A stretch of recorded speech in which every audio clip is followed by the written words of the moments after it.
Good morning students. आज हम chapter number 2 का एक्सरसाइज 2.2 क्वेश्चन नंबर 1 सॉल्व करने जा रहे हैं। अभी इसमें हमें क्या दिया है, तो सबसे पहले हमें क्वाड्रेटिक पॉलिनोमियल्स दिए हुए हैं जिसके हमें जीरोस फाइंड करने हैं और उसके बाद में उसके रिलेशन हमें फाइंड करने हैं कि कोएफिशिएंट और जीरोस के बीच में किस तरह का रिलेशनशिप है। उसके लिए हमें क्या करना पड़ेगा, सबसे पहले एक क्वेश्चन को हम डीपली देख लेते हैं, पूरा डिटेल में देखते हैं, उसके बाद में बाकी के जो क्वेश्चन शॉर्ट में समझ लेंगे। तो एक क्वेश्चन डीपली समझते हैं। तो सबसे पहले हमें क्या करना है, इसको जीरोस फाइंड करना है।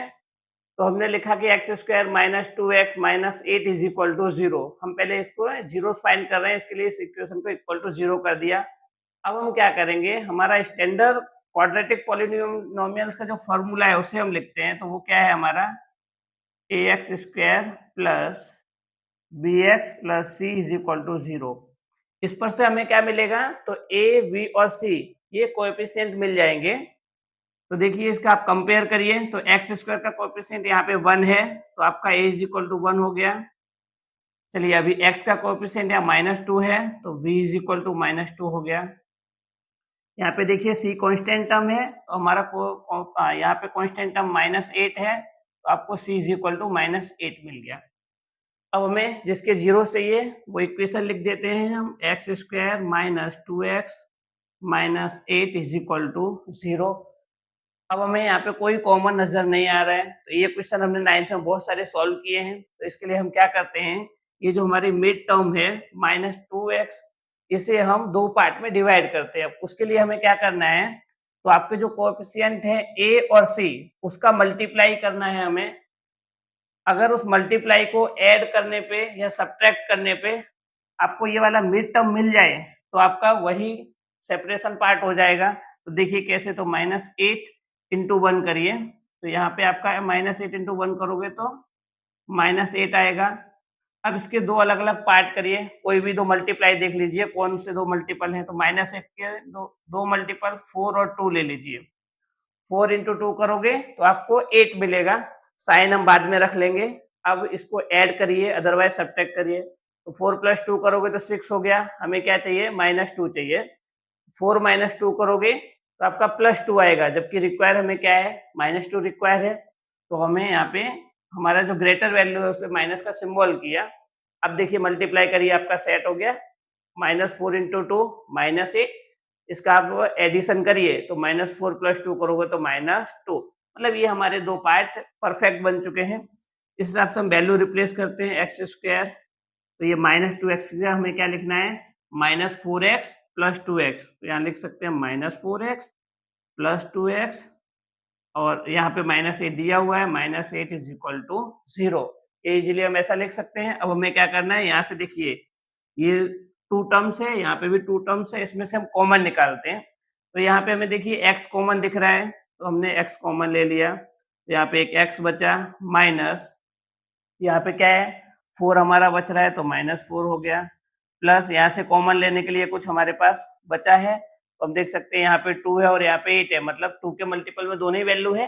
इसके लिए हम क्या है, 2 को कॉमन ले लेते हैं। 2 कॉमन लिया तो x माइनस यहाँ से 4 इंटू 2 करोगे तो आपका 8 हो जाएगा, इज इक्वल टू 0 ले लीजिए। अब हम यहाँ देख सकते हैं एक प्लस के दोनों साइड में x माइनस 4 कॉमन है। जो हमारा कॉमन है उसे हम कॉमन बाहर ले लेते हैं। x माइनस 4 हमने क्या किया, कॉमन लिया, तो अभी ब्रैकेट में क्या बचा आपका x प्लस 2। तो यहाँ पे x plus 2 is equal to 0। तो ये टर्म्स के इक्वल में भी 0 है, इस टर्म के इक्वल में भी 0 है। सेपरेट कर देते हैं इसको, x minus 4 is equal to 0, x plus 2 is equal to 0।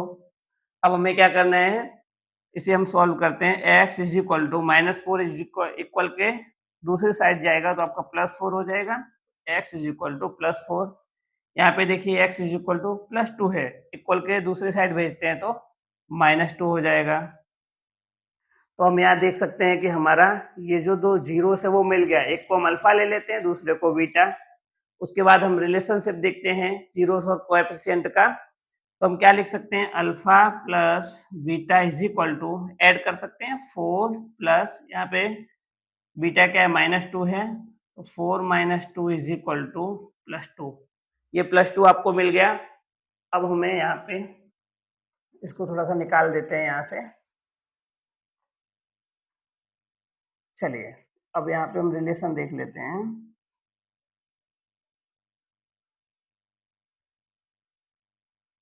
Some of zeros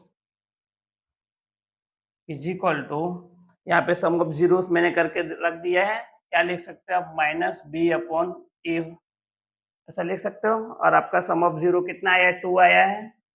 2 is equal to, अब माइनस बी अपॉन ए करिए तो माइनस बी हमारे पास कितना है, -2 है, तो यहाँ ऑलरेडी माइनस है तो माइनस आएगा, -2 अपॉन 1।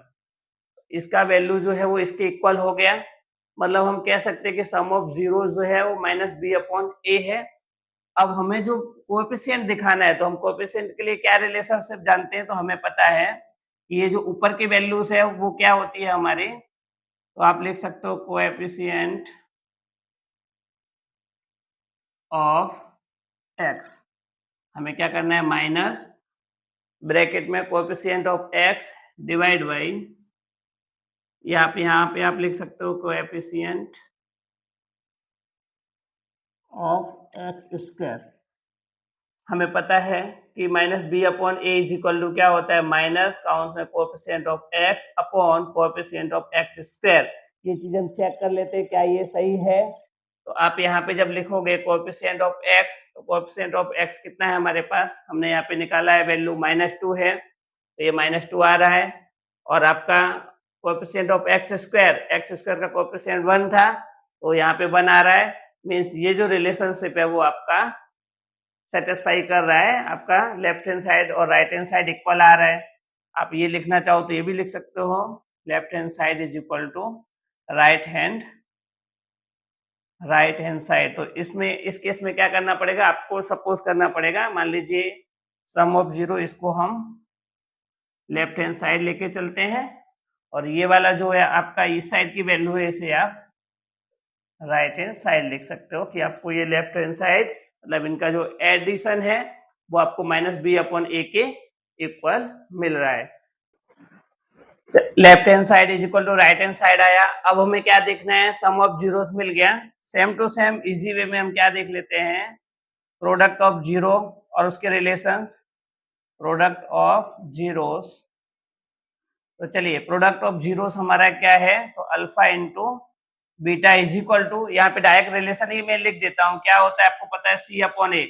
ये दोनों इक्वल आना चाहिए, हमें इतना देखना है कि अल्फा इंटू बीटा और सी अपॉन ए ये दोनों इक्वल आता है, तो हम कह सकते हैं कि हाँ हमारा जो रिलेशन है वो सेटिस्फाई है। तो चलिए अल्फा इंटू बीटा, तो हमारे पास अल्फा कितना है 4, बीटा है -2, तो हम 4 इंटू -2 इज इक्वल टू, ये भी लिखते जाते हैं सी अपॉन ए, तो हमें सी कितना मिला था, -8, और अपॉन ए मतलब 1, तो हम लिख सकते हैं -8 अपॉन 1।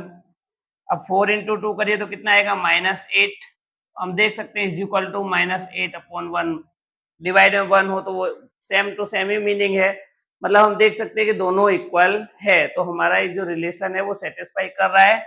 तो आप यहाँ पे बाकी की जो टर्म्स है वो लिख सकते हो, क्या लिख सकते हो, तो इसमें होता है आपका constant term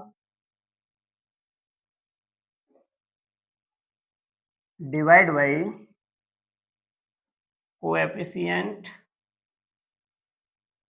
of x square. तो ये आपका प्रूफ हो गया कि भाई अल्फा इंटू बीटा कर रहे हो तो वो सी अपॉन ए के इक्वल में है। तो आप यहाँ पे लास्ट में लिख सकते हो left hand side is equal to right hand side. इसी तरह से क्वेश्चन नंबर 2 नेक्स्ट वीडियो में देखते हैं। ये वाला वीडियो में तो आपको सब समझ में आया होगा कि आपको क्या करना है क्या नहीं। नेक्स्ट क्वेश्चन थोड़ा शॉर्टकट में और फटाफट करवाएंगे। Thank you.